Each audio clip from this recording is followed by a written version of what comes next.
في الكتاب موسى أعوذ بالله من الشيطان الرجيم. بسم الله الرحمن الرحيم.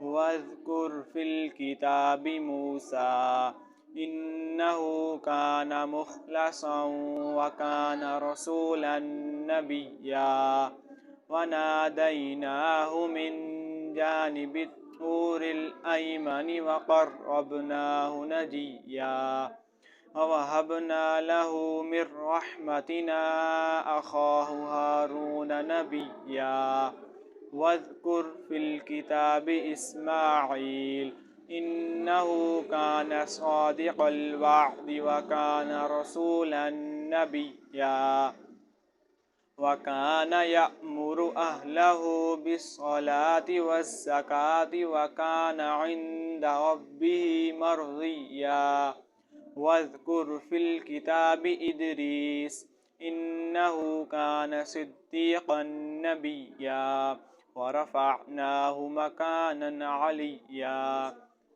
صدق الله العظيم.